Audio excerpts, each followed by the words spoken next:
दिया था पेपर? उसको आता था? एक चैप्टर क्या हुआ था बस, है? देखो बच्चों, आज हम शुरू करने जा रहे हैं बुक 2, इसे बोलते हैं कंपनी अकाउंट्स। ये ना इसके अंदर ना 2 चैप्टर है, एक है इश्यू शेयर्स। कितने नंबर का है भाई?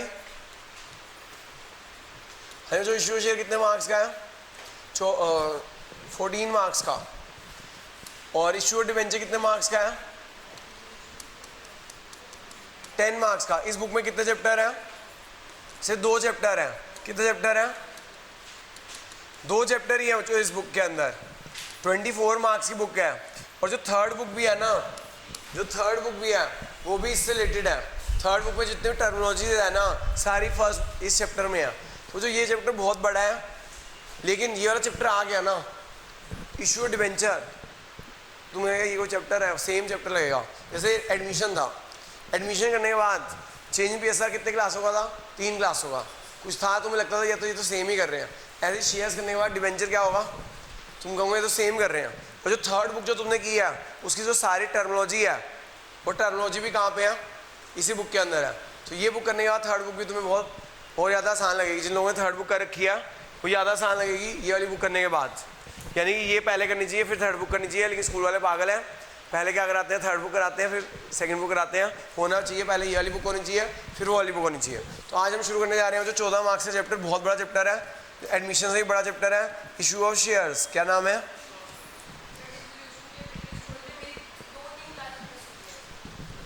छोड़ दो मैडम। इशू शेयर्स, जी हाँ, जो इशू शेयर्स की बात करें तो ये जो है आपका,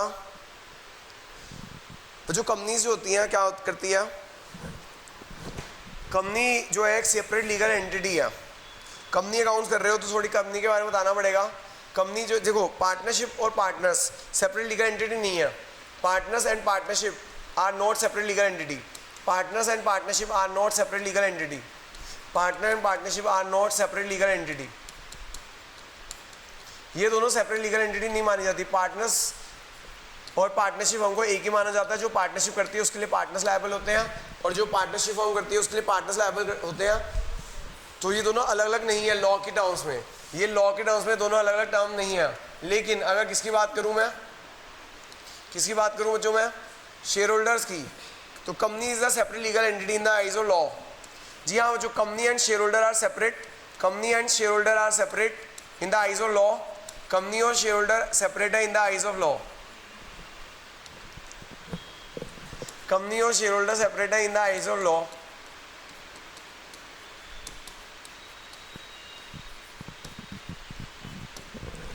company is a separate legal entity. Company एक सेपरेट लीगल एंटिटी है। कंपनी एक सेपरेट लीगल एंटिटी है in the eyes of law. तो 1 मार्क का क्वेश्चन आता है जो क्या कंपनी सेपरेट लीगल एंटिटी है? याद रखना, कंपनी ही सेपरेट लीगल एंटिटी है, पार्टनरशिप सेपरेट लीगल एंटिटी नहीं है। पार्टनरशिप सेपरेट लीगल एंटिटी नहीं है, कंपनी से सेपरेट लीगल एंटिटी है।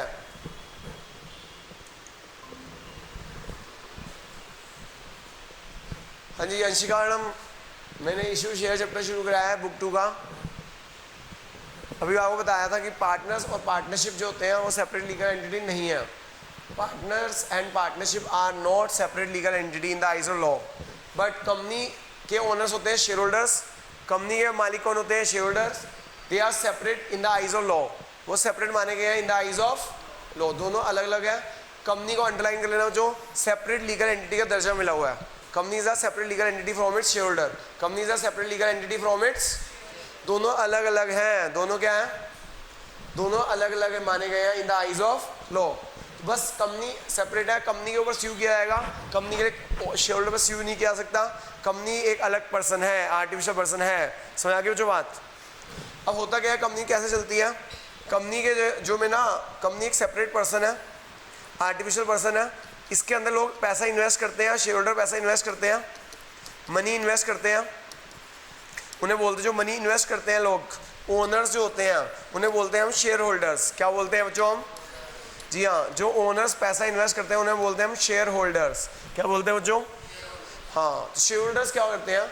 अपनी एक जो कंपनी जो होती है शेयर होल्डर्स नहीं चलाते, कंपनी शेयर होल्डर्स नहीं चलाते, कंट्रोल जो कंपनी जो बिजनेस करते हैं वो कौन करता है? मैनेजमेंट करती है। कौन करती है? मैनेजमेंट करती है कंपनी में।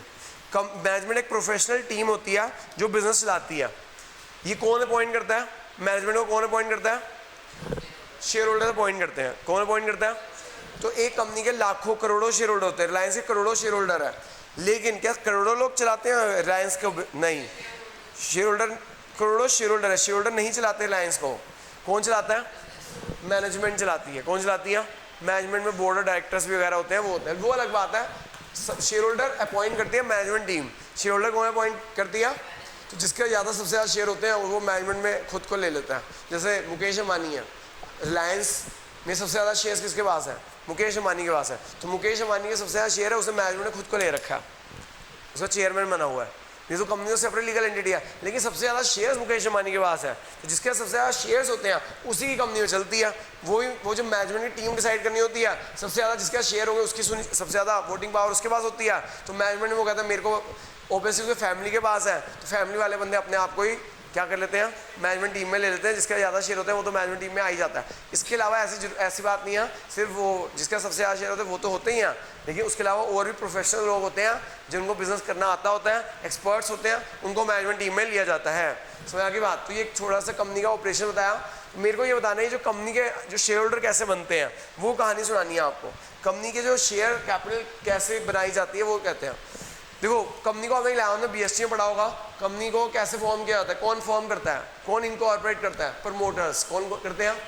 पढ़ा था 11 में BST में? नहीं पढ़ा? 11 की BST चैप्टर 2 में था, chapter 2 of BST 11 incorporation of company. Promoters होते हैं जो कंपनी को फॉर्म करते हैं, उन्हें क्या बोलते हैं? जो कंपनी को फॉर्म करते हैं उसे क्या बोलते हैं? प्रमोटर्स। कौन बोलते हैं? हाँ, तो जो प्रमोटर्स होते हैं ना बच्चों, वो कंपनी के पहले शेयर होल्डर्स होते हैं। उसके बाद लेकिन उनके पास तो पैसा लिमिटेड होता है, और कंपनी तो बहुत लार्ज स्केल पे बिजनेस करती है, तो उनको बहुत ज़्यादा कैपिटल चाहिए होती है। क्या चाहिए होती है? तो जैसे जैसे कैपिटल चाहिए होती है वो पब्लिक को इशू करती है कि आइए जो लोग हमारे यहाँ पे पैसा लगाने में इंटरेस्टेड है, हमारे शेयर खरीद सकते हैं, हमारे शेयर होल्डर बन सकते हैं। तो जो देखो ये कुछ टर्मिनोलॉजी है। देखो, कंपनी के मान लो एक कंपनी है, उसी कैपिटल है 1 करोड़।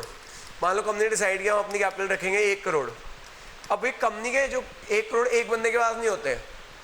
कंपनी का जो 1 करोड़ कैपिटल है वो एक बंदे की नहीं है, वो कई लोगों ने इन्वेस्ट कर रखी है। कंपनी ने क्या कर रखी है? कई लोगों ने इन्वेस्ट कर रखी है। तो कंपनी की कैपिटल को हम पार्ट्स में डिवाइड कर देते हैं। किस में डिवाइड कर देते हैं? मान लो एक पार्ट की वैल्यू डिसाइड की, हमें कंपनी की कैपिटल को डिवाइड करनी है पार्ट्स में।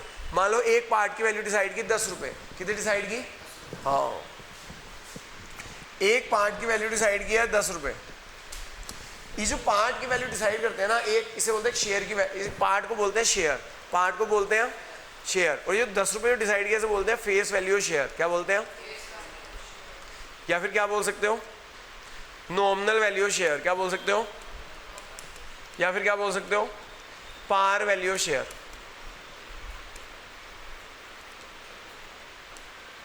जी हाँ, जो हम कंपनी की जो कैपिटल होती है ना पार्ट्स में डिवाइड करते हैं, पार्ट को बोलते हैं शेयर्स। क्या बोलते हैं? मान लो एक पार्ट की वैल्यू आपने डिसाइड की 10 रुपये, आप कुछ भी रख सकते हो, जरूरी नहीं है 10 रुपये, आप 20 रुपये रख सकते हो, 50 रुपये रख सकते हो, 100 रुपये रख सकते हो। ये कंपनी की मर्जी होती है कि एक पार्ट की वैल्यू कितनी रख सके, लेकिन नॉर्मली 10 रुपये रखी जाती है। क्या रखी जाती है? इस 10 रुपये को क्या बोलते हैं? Nominal value, face value, nominal value या पार वैल्यू। क्या बोलते हैं? फेस वैल्यू, नॉमिनल वैल्यू या पार वैल्यू। तो जो मान लो कंपनी का पार्ट को बोलते हैं शेयर। मान लो कंपनी ने एक शेयर की वैल्यू रख दी 10 रुपये, एक शेयर की वैल्यू रख दी 10 रुपये, इस 10 रुपये को बोलोगे फेस वैल्यू, नॉमिनल वैल्यू या पार वैल्यू। बच्चों 10 रुपये का शेयर जो होता है, 10 रुपये के शेयर के मतलब कंपनी मान लो पैसे ले रही है 10 रुपये। कितने पैसे ले रही है? इस 10 रुपये बोलते हैं इशू प्राइस। क्या बोलते हैं? जितने पैसे मनी ले रही है कंपनी, जितने पैसे कंपनी ले रही है, मनी ले रही है, उसे बोलते हैं इशू प्राइस। क्या बोलते हैं? तो मान लो जो 10 रुपये शेयर के बदले उन्होंने पैसे लिए 10 रुपये, तो इस टर्म को बोलते हैं इशू एट पार। क्या बोलते हैं? अगर कंपनी ने 10 रुपये का शेयर 10 रुपये में इशू किया तो इसे क्या बोलेंगे बेटा? Issue at par. क्या बोलेंगे? लेकिन 10 रुपये का शेयर कंपनी ने कितने में इशू किया? 10 रुपये का शेयर कंपनी ने कितने में इशू किया? मतलब जिन कंपनी से गुडविल ज़्यादा होती है, जब रिलायंस की शेयर की वैल्यू बहुत ज़्यादा है, तो क्या होते हैं वो लोग पैसे एक्स्ट्रा लेते हैं, कहते हैं ओनरशिप। ये जो फेस वैल्यू को मतलब ना ओनरशिप मिलती है। रिलायंस की कंपनी की शेयर की वैल्यू बहुत, फेस वैल्यू बहुत ज़्यादा है, मतलब डिमांड बहुत ज़्यादा है, क्या है, और डिमांड को कम करना है तो क्या करें भाई, मान लो कंपनी को ना शेयर पैसे की जरूरत 10 लाख, एक शेयर 10 रुपये का है, कंपनी ने शेयर इशू करने 1 लाख, ये कंपनी अगर 1 लाख शेयर इशू करेगी ना, अगर कंपनी के 10 के शेयर 10 रुपये दे रहे हैं, 1 लाख शेयर इशू करे, करोड़ों लोग आ जाएंगे, वर्ल्ड के सारे लोग इन्वेस्ट करने आ जाएंगे रिलायंस में, तो वो कंपनी से रोके कैसे कि भाई ऐसे सारे आ जाएंगे, प्राइस इंक्रीज करे, कंपनी प्रीमियम लेती है, वो कहती है हम 10 रुपये शेयर 10 रुपये में नहीं बेचेंगे, कहते हैं आपको ओनरशिप 10 रुपये ही देंगे, पैसे लेंगे 25 रुपये, कितने रुपये लेंगे, जो 15 रुपये एक्स्ट्रा ले रही है ना कंपनी, उसे बोलते हैं प्रीमियम, क्या बोलते हैं, सिक्योरिटी प्रीमियम रिजर्व बोलते हैं, उसे इशू एट प्रीमियम बोला जाता है, यानी अगर 10 रुपये का शेयर 10 रुपये से ज़्यादा पे इशू किया जाए तो उसे बोला जाता है इशू एट प्रीमियम, क्या बोला जाता है, और जो 15 रुपये जो एक्स्ट्रा लिए जाते हैं उसे बोलते हैं सिक्योरिटी प्रीमियम रिजर्व, क्या बोलते हैं, यानी अगर 10 रुपये का शेयर 10 रुपये से ऊपर पे इशू किया जाए वो उसे बोलते हैं प्रीमियम। ऐसे कंपनी क्यों करती है, प्रीमियम पे क्यों इशू करती है, सीधी सी बात है, रिलायंस अपना शेयर इशू करेगी, हर कोई बंदा लेने का तैयार हो जाएगा, अब वो कहे मैं तेरे को कहूँ ये बॉटल वैसे 100 रुपये की है, ये बॉटल कितने की है, 100 रुपये की है, अगर मान लो 100 की जी बड़ी अच्छी बॉटल है जी, इसमें 3 दिन तक पानी गर्म रहता है, मैं वाकई एक दिन बारी गर्म करके लाया, भूल गया पानी पीना, तीसरे दिन भी गर्म, उसे खोला तीसरे दिन भी गर्म पानी, बड़ी अच्छी बॉटल है ये, लेकिन अब मान लो बॉटल एक ही बची है, तुम कहो सर मेरे को दे दो 100 रुपये की, 100 रुपये की बॉटल है, तुम सारे मांगने लग जाओगे, ठीक है, लेकिन अब मैं कहूँ मेरी लड़ाई हो जाएगी, अब मैं कहूँ 100 रुपये की बॉटल में दे रहा हूँ 200 रुपये में, तो कहेंगे तो कोई कहीं तुम्हारे माइंड में अरे 100 की बॉटल 200 में, मैं नहीं ले रही, लेकिन जो बंदे को कहा हाँ यार ये बॉटल बड़ी अच्छी है, आज की डेट में ऐसी बॉटल नहीं मिलती है, तो आप क्या कहोगे, कुछ लोग कहेंगे हाँ कोई बात नहीं, प्राइस ज़्यादा भी देना पड़ रहा है, आज की डेट में ऐसी बॉटल नहीं मिलती, ले लो, है ना, तो ले लोगे आप, तो जो चीज़ अच्छी चीज़ होती है उसके लोग ज़्यादा प्राइस देने लगते हैं, जिनको वैल्यू फॉर मनी पता है, तो जो लोग कहेंगे नहीं भाई 10 का शेयर 50-25 का मिल रहा है हम नहीं ले रहे, कुछ लोग बैकआउट हो जाएंगे, जो लोगों को वैल्यू पता है इस शेयर की आगे और बढ़ जाएगा, मार्केट वैल्यू और बढ़ जाएगी, वो ले लेंगे, तो इस तरह से डिमांड, तो जिनकी कंपनीज की डिमांड ज़्यादा होती है वो लोग प्रीमियम लेते हैं, क्या लेते हैं, और वो जो प्रॉफिट होता है कंपनी के बेनिफिट्स के लिए खर्चा किया जाता है, उनके यूजेस हैं कि कहाँ का खर्चा करना है उस प्रॉफिट का, उस चीज़ के लिए यूज़ किया जाता है, तो अगर 10 रुपये शेयर 10 रुपये से ज़्यादा इशू किया जाए उसे बोलते हैं इशू एट प्रीमियम, क्या बोलते हैं इशू एट, यानी कि इस केस में 15 रुपये प्रीमियम है, क्या कोई प्रीमियम की लिमिट है, कोई प्रीमियम की लिमिट नहीं है, प्रीमियम सिक्योरिटी प्रीमियम रिजर्व बोलते हैं, अगर 10 रुपये का शेयर 10 रुपये से ऊपर पे इशू किया जाए उसे बोलते हैं इशू एट प्रीमियम, क्या बोलते हैं इशू एट, और जो 15 रुपये जो एक्स्ट्रा अमाउंट लिया जा रहा है उसे बोलते हैं सिक्योरिटी प्रीमियम रिजर्व, क्या बोलते हैं, अरे 10 रुपये से ऊपर जो भी लिया उसे प्रीमियम बोलते हैं, मैंने 10 की शेयर क्या हाँ डिफरेंस को सिक्योरिटी प्रीमियम रिजर्व बोलते हैं, यानी अगर 10 रुपये शेयर के मतलब ज़्यादा पैसे लिए गए तो उसे बोलते हैं इशू एट प्रीमियम, क्या बोलते हैं, अब देख 10 रुपये शेयर क्या 9 रुपये में इशू हो सकता है, क्या 10 रुपये शेयर 9 रुपये में इशू हो सकता है, 2013 तक इशू हो सकता था, कंपनी से 2013 ने इशू एट डिस्काउंट, इसे बोलते थे issue at discount, issue at discount 2013 तक इशू हो सकता था, इशू एट डिस्काउंट कब तक इशू हो सकता था, 2013 तक, अब ये अलाउड नहीं है, हाँ डिवेंचर अभी भी अलाउड है, डिवेंचर अभी भी अलाउड है, शेयर इशू करना डिस्काउंट पे अलाउड नहीं है, अब डिवेंचर इशू कर सकते हैं अभी भी, लेकिन शेयर इशू नहीं कर सकते, सुबह शाम वाले बैच में बच्चों ने मुझे क्यों नहीं कर सकते, अब क्यों मना कर दिया, डिवेंचर तो अभी भी अलाउड है, रीज़न बीइंग कंपनीज 2013 में गवर्नमेंट ने कहा कि शेयर उन्हीं कंपनीज को इशू करने चाहिए जिनकी अच्छी स्टैंडिंग हो, जिनकी अच्छी गुडविल हो, क्योंकि आपने शेयर होल्डर का पैसा इन्वेस्ट कर रखा है, they are the highest risk takers, अगर आप शेयर इशू डिस्काउंट पे कर रहे हो, डिस्काउंट पे वही कंपनी इशू करती हैं जिनकी गुडविल अच्छी नहीं होती, जिनकी गुडविल अच्छी, जो ऐसी बेकार की कंपनियां होती हैं, तो बेकार की कंपनियों को शेयर इशू नहीं करना चाहिए, वो लोगों को पब्लिक का पैसा दे रही है, पब्लिक का पैसा भी तो बचाना है, पब्लिक का पैसा हम ऐसे रिस्क पे नहीं ला सकते, क्योंकि जनरल गवर्नमेंट ने कहा जनरल पब्लिक का पैसा इन्वॉल्व होगा यहाँ पे, तो जनरल पब्लिक का पैसा हम ऐसे इन्वॉल्व नहीं कर सकते, इसलिए जो बेकारी कंपनियां वो शेयर इशू ना करें, यानी शेयर इशू बेकारी कंपनियां करेंगे, डिस्काउंट पे वही कंपनी इशू करती हैं जो बेकारी कंपनियां होती हैं, जिनकी गुडविल बेकार होती है, ठीक है ना, वही सही बात है, एक बात है भाई मैं फीस ले रहा हूँ 27,000, कोई कम फीस लेगा 15,000 कौन लेगा, जो बेकार का टीचर होगा, नहीं तो जो अच्छा टीचर होगा तो फुल फीस लेगा ना, समझ आ रही है बात, तो कंपनी से 2013 ने कह दिया कि शेयर इशू या डिस्काउंट नहीं कर सकते, यानी कि आपका चैप्टर 2013 में 1/3 कट हो गया था, ठीक है, तो पहले बहुत बड़ा चैप्टर होता था, अभी भी बहुत बड़ा चैप्टर है, लेकिन 1/3 चैप्टर कट गया, कब 2013 में, बच गया तुम लोग, लेकिन इशू है डिवेंचर इशू हो सकते हैं डिस्काउंट पे, डिवेंचर इशू हो सकते हैं, क्यों डिवेंचर क्यों कहती है डिस्काउंट पे इशू हो सकते हैं, क्योंकि डिवेंचर कंपनी बोरिंग्स होती हैं, क्या होती हैं, they have the floating charge, they have, यानी फ्लोटिंग चार्ज क्या होता है, सारे एसेट्स पे चार्ज होता है। अगर आप डिबेंचर का टाइम पे इंटरेस्ट नहीं दोगे, टाइम पे प्रिंसिपल नहीं दोगे, तो पता क्या होगा, वो आपके कंपनी के कोई भी एसेट बिकवा के पैसे रिकवर कर सकते हैं। इसलिए डिबेंचर इशू होने का कर लो डिस्काउंट में, कोई दिक्कत नहीं, लेकिन शेयर होल्डर कुछ नहीं कर सकते अगर उन्हें पैसा ना दिया जाए तो, इसलिए उनको रिस्क टेकर्स है वो। तो इसलिए डिबेंचर में तो कोई रिस्क है नहीं, अगर आप इशू कर सकते हो डिस्काउंट पे, लेकिन क्योंकि आप डिबेंचर को आप पैसे नहीं दोगे तो उनका राइट है, वहाँ कोई भी एसेट बेच के पैसे रिकवर कर सकते हैं, लेकिन शेयर होल्डर का कोई राइट नहीं होता। तो अगर पैसा डूब गया तो डूब गया, समझ आ गई बात। तो ये डिस्काउंट पे इशू नहीं कर सकते। 2013 के बाद डिबेंचर अभी भी शेयर इशू कर सकते हैं डिस्काउंट पे, समझ आ गई बच्चों बात। तो याद रखना, अगर 10 रुपये शेयर 10 रुपये इशू करते हैं इशू एट पार, 10 रुपये शेयर इशू करते हैं 10 रुपये से ऊपर इशू एट प्रीमियम, 10 रुपये शेयर 9 रुपये में इशू करते हैं इशू एट डिस्काउंट, लेकिन अलाउड नहीं है 2013 के बाद डिबेंचर इशू अलाउड है डिस्काउंट पे। समझ आ गई बच्चों बात कि नहीं आई। मुझे आज की क्लास टर्मिनोलॉजी के ऊपर याद है, प्रैक्टिकल क्वेश्चन तो एक ही कराऊंगा, टर्मिनोलॉजी आपको आनी चाहिए, क्योंकि टर्मिनोलॉजी आपको थर्ड बुक में भी काम आनी है। क्या काम आनी है, इस बुक में भी काम आनी है और अगले बुक में भी काम आनी है। बिना इस टर्मिनोलॉजी को जाने हुए आपको क्वेश्चन नहीं समझ नहीं आएगा मैं क्या बोल रहा हूँ, क्योंकि मैं क्वेश्चन बोलेगा issue at par, issue at par का अगर मैं तुम्हें बताया ना होता और मैं डायरेक्ट क्वेश्चन करा दूँ तो आप होंगे सर इशू एट पार का क्या मतलब है। अब तुम्हें पता है इशू एट पार का क्या मतलब है। क्या मतलब है कि 10 रुपये के बदले में अगर हम 10 रुपये ले रहे हैं तो उसे क्या बोलेंगे, और इशू एट प्रीमियम का मतलब होता है 10 रुपये से ऊपर पैसे ले रहे हैं। हाँ जी, हो गया नोट बच्चों। हाँ, मैंने कंसेप्ट बता दिया क्यों नहीं करते, क्योंकि वहाँ पे मेरा कंसेप्ट आएगा नहीं, आपको ऐसे ही जनरल नॉलेज के लिए बता दिया। ये क्वेश्चन आ सकता है क्या शेयर इशू कर सकते हैं डिस्काउंट पे, आंसर इज नो। हाँ, ये 1 मार्क में क्वेश्चन आ सकता है कि शेयर इशू डिस्काउंट पे कर सकते हैं, आंसर नो। आप होंगे कंपनी से 2013 ने मना कर दिया कि आप शेयर इशू डिबेंचर इशू कर सकते थे। डिबेंचर कंपनी बोरिंग्स होती हैं, BST में पढ़ा होगा 11 में, और शेयर होल्डर कंपनी के मालिक होते हैं, वो सारा रिस्क वही भी करते हैं। अभी आप ना BST बुक 2 है, वहाँ पे फाइनेंशियल मैनेजमेंट और फाइनेंशियल मार्केट्स है, उसमें भी आप शेयर्स, वो फाइनेंशियल मैनेजमेंट में फाइनेंसिंग डिसीजन में पढ़ोगे शेयर्स के बारे में, और फाइनेंशियल मार्केट में शेयर्स कैसे इशू किए जाते हैं वो पढ़ोगे, वहाँ पे पढ़ोगे। 11 में भी पढ़ा है आपने शेयर्स के बारे में, 12th में भी है। आगे चलते हैं बच्चों। जो हम पहली बार कंपनी ना इशू करती है ना, जो पहली 2 मार्केट्स होती हैं, इन्हें बोलते हैं कैपिटल मार्केट। क्या बोलते हैं, कैपिटल मार्केट। ये BST का है 12th की second chapter financial market book 2। उसके अंदर आप पढ़ोगे कि 2 तरह की मार्केट्स होती हैं। Capital markets divided in 2 parts. पहला पार्ट कौन सा होता है, प्राइमरी मार्केट, और दूसरा पार्ट क्या होता है, सेकेंडरी मार्केट। प्राइमरी मार्केट में कंपनीज फर्स्ट टाइम अपने शेयर फर्स्ट टाइम इन्वेस्टर्स को बेचती हैं। सिर्फ कंपनीज ही बेच सकती है प्राइमरी मार्केट में, उन्हें बोलते हैं इनिशियल पब्लिक ऑफर्स, IPOs। क्या बोलते हैं, हाँ, इनिशियल पब्लिक ऑफर, IPOs। और उसके बाद जब आप शेयर होल्डर शेयर ले लेते हैं तो उसे दोबारा रीसेल कहाँ करते हैं, सेकेंडरी मार्केट में। कहाँ करते हैं, तो वहाँ एक इन्वेस्टर दूसरे इन्वेस्टर को बेच सकते हैं, उसे बोलते हैं सेकेंडरी मार्केट। ये सारी चीज़ें आप कहाँ पढ़ोगे, BST में फाइनेंशियल मार्केट चैप्टर है बुक 2 का। हाँ जी बच्चों, आगे चलते हैं। देखो बच्चों, ऑथराइज शेयर कैपिटल। जब आप ऑथराइज शेयर कैपिटल क्या होती है, आपने 11 में BST में पढ़ी होगी।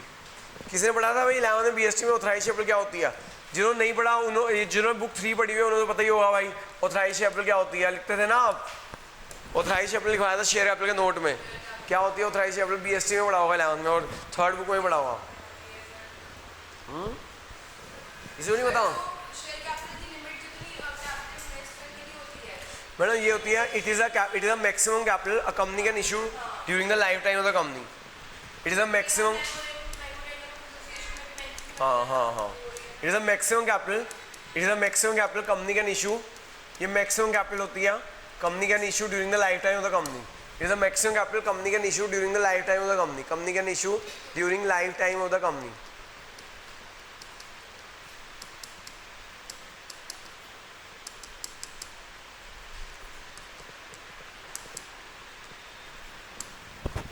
जो ये ना मैक्सिमम, जब ना आप कंपनी फॉर्म करते हो, जब हम क्या करते हैं कंपनी फॉर्म करते हैं तो हमें ना एक मेमोरेंडम एसोसिएशन देना होता है। पढ़ा होगा आपने मेमोरेंडम एसोसिएशन, आर्टिकल एसोसिएशन नहीं पढ़ा BST में। मेमोरेंडम एसोसिएशन में क्या होता है, कंपनी का ऑब्जेक्ट क्लॉज होता है कि हम कंपनी क्यों फॉर्म हो रही है। उसके अंदर बताना होता है कि कंपनी क्यों फॉर्म हो रही है, उसका पर्पज़ क्या फॉर्म होने का, ठीक है, उसे बोलते हैं मेमोरेंडम ऑफ एसोसिएशन। उसके अंदर ऑब्जेक्ट क्लॉज लिखा जाता है, साथ में ये भी लिखा जाता है कि ऑथराइज शेयर कैपिटल जाती है। It is also written in memorandum of, it is return in memorandum of association. तो मेमोरेंडम एसोसिएशन में लिखना होता है जब कंपनी फॉर्म हो रही होती है कि मैक्सिमम कैपिटल कंपनी कितनी इशू कर सकती है। It is written in memorandum of association.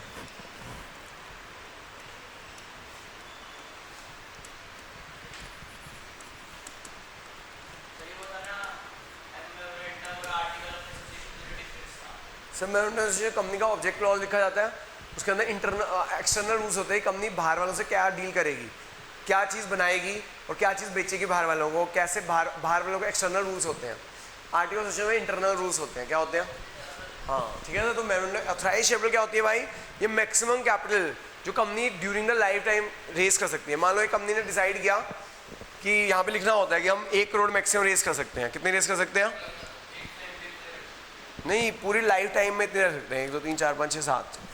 मान लो एक शेयर 10 रुपये का है, तो ये कंपनी की ऑथराइज शेयर हो गई 10 लाख शेयर और 10 रुपये की। कंपनी पूरी लाइफ टाइम में 10 लाख शेयर इशू करेगी, 10 रुपये के 1 करोड़ रुपए की कैपिटल होगी, ये हो गई ऑथराइज कैपिटल। क्या जानबूझ के ना शुरू में कम लिखना होता है, क्यों ये कम क्यों लिखते हैं शुरू में, मतलब जितना आपको पैसे की जरूरत है उससे तो ज़्यादा लिखते हैं। अभी मान लो प्रेजेंट जरूरत है 50 लाख, तो जानबूझ के 1 करोड़ ही लिखा जाएगा, उससे ज़्यादा नहीं लिखा जाएगा। क्यों ऐसा क्यों, क्योंकि जब कंपनी फॉर्म होती है ना तो आपको रजिस्ट्रार और कंपनी आरओसी को क्या देनी पड़ती है, फीस देनी पड़ती है। क्या देनी पड़ती है, और फीस कितनी होती है, 1% होती है ऑथराइज शेयर कैपिटल की। कितनी होती है, उस जमाने में 1% थी, अब पता नहीं बढ़ गई हो तो पता नहीं। जब मैंने कंपनी फॉर्म की थी एक बार तो 2000, हाँ मैंने कर रखी है, 2004 की बात है, मैंने कंपनी फॉर्म की थी तो उस समय 1% होती थी, अब पता नहीं कितनी है। 1% किसकी होती थी, ऑथराइज शेयर कैपिटल की होती थी। किसकी होती थी, ऑथराइज शेयर कैपिटल की होती थी। तो अगर भैया तुमने मान लो 100 करोड़ रख दी और 100 करोड़ का 1% पहले जमा भी तो कराना पड़ेगा, तो इसलिए कंपनी को शुरू में ऑथराइज कैपिटल ज़्यादा नहीं रखनी चाहिए। अगर ना होता क्या है, अगर आपको लगता है कि आगे पैसों की जरूरत है तो आप क्या कर सकते हो, आप दिखा सकते हो, आपको आरओसी के बाद अप्लाई करना पड़ता है कि देखो हमारी कंपनी बहुत अच्छा प्रॉफिट कमा रही है, हम बहुत अच्छा फ्लरिश कर रहे हैं, ग्रोथ कर रहे हैं, इस वजह से हमें और कैपिटल की ज़रूरत है। तो अगर आप वो उनको सेटिस्फाई कर दोगे तो आपको परमिशन दे देंगे, अपनी ऑथराइज कैपिटल बढ़ाने की परमिशन दे देते हैं और वो एडिशनल फीस ले लेके आपकी ऑथराइज कैपिटल बढ़ा देते हैं। लेकिन अभी से आपने पहले से कहा कि शुरू में रख लो, भैया फीस देनी पड़ जाएगी, इतना आपकी अभी कंपनी फॉर्म हुई, इतने पैसे नहीं होंगे आपके फीस देने के। हाँ जी सर, वो आपको दिखाना पड़ता है ना, अपने प्रॉफिट लॉस दिखाना होता है, 3 सालों में प्रॉफिट दिखाना होता है कि देखो हम 3-4 सालों से ग्रो कर रहे हैं, हम इतना ज़्यादा प्रॉफिट कमा रहे हैं, उस हिसाब से हमारी कैपिटल तो बहुत कम है, हमें कैपिटल और हमें और फ्लरिश करना है, हमें और कैपिटल बढ़ाने की परमिशन दी जाए, मिल जाती है वो अगर आराम से उन्हें सेटिस्फाई कर देते हो तो। ठीक है जी, तो आगे चलते हुए ऑथराइज कैपिटल के बाद क्या आ गया, next is issued share capital. क्या आ गया, इशूड शेयर कैपिटल आ गया। अब जो कंपनी धीरे धीरे पैसे इशू करती है, अभी 1 करोड़ की जरूरत थोड़ी होगी, वो तो मेमोरेंडम एसोसिएशन में लिख दिया 1 करोड़ कर सकते हैं। अभी मान लो जरूरत है 50 लाख की, कितनी जरूरत है, हाँ मुझे जरूरत है 50 लाख की जरूरत है। तो अब ना 50 लाख ऑफर करेगी पब्लिक को, किसको ऑफर करेगी, जो ऑफर किया जाता है ना पब्लिक को कैपिटल, उसे बोलते हैं इशूड शेयर कैपिटल। ऑफर कैसे की जाती है पब्लिक को, एडवर्टाइजमेंट देके। वो एडवर्टाइजमेंट जो डॉक्यूमेंट देते हैं उसे पता है क्या बोलते हैं, प्रोस्पेक्टस। क्या बोलते हैं, ये भी 11 में बीएसटी में पढ़ा होगा। प्रोस्पेक्टस क्या होता है, हाँ ये 11 में पढ़ा होगा बीएसटी में। प्रोस्पेक्टस क्या होता है, एक डॉक्यूमेंट होता है, क्या होता है, जिसके थ्रू हम एडवर्टाइजमेंट देते हैं, उसे बताते हैं। देखो जो मैं आपको बताऊँ, आईपीओज में भी वो लोग कहते हैं कि सेकेंडरी मार्केट में जाओ, आईपीओ में जाओ। आईपीओ में सारे आईपीओ अच्छे नहीं होते हैं। आजकल आईपीओ निकला हुआ है, शेयर्स कई 2-3 कंपनियों में निकला हुआ है। कौन से आईपीओ में इन्वेस्ट करना चाहिए, आईपीओ मतलब इनिशियल पब्लिक ऑफर, जिन कंपनीज ने ऑफर दिया आपको। 2 तरह के आईपीओज होते हैं, जो मतलब जो प्रोस्पेक्टस में ना कंपनी बताती है कि हम इतने शेयर ऑफर कर रहे हैं पब्लिक को, जो लोग इंटरेस्टेड हो आप लोग हमें एप्लीकेशन दें। वो बताती है जो पैसा आप दोगे हमें, इस पैसे का यूज़ क्या करेंगे, इस पैसे का यूज़। तो वो जो प्रोस्पेक्टस में ना यूज़ पढ़ना चाहिए, और वो यूज़ अगर आपको लगता है कि वो जो उन्होंने यूज़ किस पर्पज़ के लिए करना है, ग्रोथ के लिए करना है, एक्सपेंशन के लिए करना है, या डाइवर्सिफिकेशन के लिए करना है, तो आप उस कंपनी में इन्वेस्ट करो, तो उस कंपनी का शेयर की वैल्यू आगे बढ़ेगी, तो आपको पैसा देके जाएगा वो आईपीओ। लेकिन कुछ लोग आईपीओ से निकालते हैं ताकि हमारा शेयर मार्केट में लिस्ट हो जाए, मार्केट में बिकना लग जाए। तो जो शुरू के इनिशियल इन्वेस्टर्स होते हैं, प्रमोटर्स होते हैं, वो निकलना चाहते हैं। वो क्या करना चाहते हैं, जैसे पेटीएम के केस में हुआ था। पेटीएम में क्या हुआ पता है आपको, पेटीएम का शेयर बहुत ज़्यादा ओवर प्राइस लिस्ट हुआ। मतलब पहली बार उन्होंने, जो उनके प्रमोटर्स थे, 10 रुपये का शेयर है पेटीएम जो है, तो पेटीएम का जो शेयर था वो बहुत ज़्यादा हाई प्राइस पे लिस्ट हुआ, क्योंकि वो जो उनके जो इनिशियल इन्वेस्टर्स हैं ना, वो निकलना चाहते थे, वो बेच के चले गए। तो वो तो पहले ही पता था कि उन्होंने कोई एक्सपेंशन नहीं करनी, ग्रोथ नहीं करनी, जितनी कंपनी उन्होंने जो पैसा आना था वो इनिशियल इन्वेस्टर्स थे, वो अपना शेयर बेच के जा रहे थे पब्लिक इशू में। तो अगर ऐसी कंपनियों में इन्वेस्टिंग करना चाहिए जिनका पर्पस क्या नहीं है, ग्रोथ वगैरह नहीं है, तो उसमें अंदर लिखा होता है किस पर्पस के लिए इशू कर रहे हैं। तो अगर आप IPOs खरीदो तो याद रखना मेरी बात, उन्हीं IPOs में इन्वेस्ट करना नहीं बना सकते, फॉल्स इन्फॉर्मेशन दे ही नहीं सकते, क्योंकि गवर्नमेंट उसके ऊपर सेबी चेक रखती है, सेबी का पूरा कंट्रोल होता है। हमारी इंडियन जो मार्केट्स है ना बहुत ज़्यादा अब सिक्योर हो चुके हैं, पुराने टाइम नहीं रह गया, सेबी पूरा कंट्रोल रखती है, बहुत ज़्यादा स्ट्रिक्ट कंट्रोल होती है। कोई भी फॉल्स स्टेटमेंट प्रोस्पेक्टस में नहीं लिखा था, हैवी पेनल्टी लग जाती है ना कंपनी पे अगर उसने फॉल्स स्टेटमेंट लिख दी थी, अरबों रुपये की पेनल्टी लगा, करोड़ों रुपये की पेनल्टी लगा देंगे कंपनी पे। तो इशूड शेयर कैपिटल क्या है? It is a capital offered by the company to the public. ये वो कैपिटल है जो ऑफर करती है company to the public, depending return. It is a capital offered by the company to the public through prospectus issue किया जाता है, जिसके अंदर लिखा जाता है, एडवर्टाइजमेंट दी जाती है कि हमें इतने पैसों की जरूरत है, जो लोग इंटरेस्टेड हैं उसमें लिखा जाता है कि हमें इतने पैसों की जरूरत है, जो लोग इंटरेस्टेड हैं वो एप्लीकेशन दें, जो लोग हमारे शेयर लेना चाहते हैं वो लोग इतने पैसे दें। जैसे फॉर एग्जांपल कंपनी ने कहा कि हमें अभी 50 लाख हमें ज़रूरत है, 5 लाख शेयर्स और हमें 50 लाख की ज़रूरत है, तो हम 5 लाख शेयर इशू कर रहे हैं 10 रुपये के, तो हमें 50 लाख रुपीज़ की ज़रूरत है, जो लोग इंटरेस्टेड हैं वो हमें पैसे एप्लीकेशन दें। और उसमें बताया भी होता है, पर्पस भी बताया होता है, क्या होता है कि ये पैसे का इस्तेमाल किस पर्पस के लिए करेंगे। तो अगर जो उसके अंदर पर्पस ये हो कि हम एक्सपेंशन करेंगे, ग्रोथ करेंगे, डाइवर्सिफिकेशन करेंगे, तो आप उस वो कंपनी का शेयर अच्छा है, आप उस कंपनी के IPO ले सकते हो। लेकिन अगर उनका पर्पस ये कुछ ना हो ना, बेकार की बातें हो, तो ऐसी कंपनियों में इन्वेस्ट मत करना, शेयर मत खरीदना, उनके IPO मत लेना, ठीक है। जैसे पेटीएम का तो पहले ही पता चल गया था कि उनका पर्पस क्या है, उन्होंने प्रोस्पेक्टस में लिखा हुआ था, तो वो तो सारे कह रहे थे, लेकिन लोगों ने पेटीएम का शेयर है सब ले लिया। पेटीएम शेयर क्या हुआ, बेकार, ठीक है जी। तो ऐसी कंपनियों के शेयर मत लेना जो इनका पर्पस ग्रोथ, एक्सपेंशन, डाइवर्सिफिकेशन ना हो। आप लोगों को बता रहा हूँ आगे जाके आप लोग जो पैसा कमाओगे तो आपके जो सरप्लस फंड होगा, लोग इन्वेस्ट करने ही सोचता है, तो लोग कहते हैं शेयर मार्केट में चले जाए। शेयर मार्केट भी 2 तरह की होती है, एक प्राइमरी मार्केट और एक सेकेंडरी मार्केट। प्राइमरी मार्केट जो कंपनी पहली बार इशू करती है ना वो होती है, सेकेंडरी मार्केट में दोबारा भेज सकते हो। आगे चलते हैं, जो इशूड शेयर कैपिटल के बाद क्या आता है, सब्सक्राइब शेयर कैपिटल क्या आता है। अब ये जरूरी थोड़ी है हमने जितने ऑफर के लोग ले लें,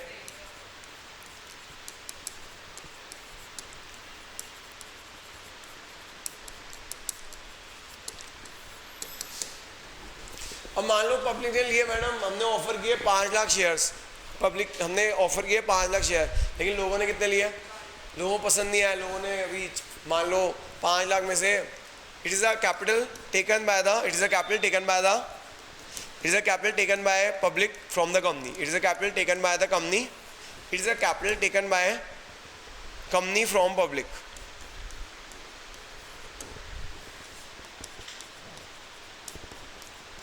ये वो कैपिटल है जो कंपनी लेती है पब्लिक से। एग्जांपल, भाई कंपनी तो ऑफर किए 5 लाख शेयर, लेकिन शेयर होल्डर ने ले लिए 4,99,500 शेयर ही ले पाई, कंपनी ने बस इतने शेयर ही लिए हैं।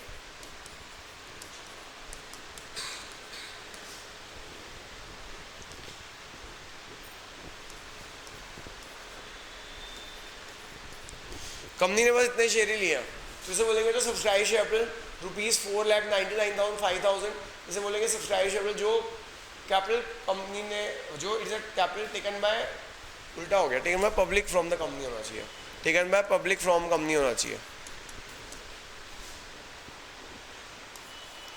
इसे बोलते हैं सब्सक्राइब शेयर कैपिटल।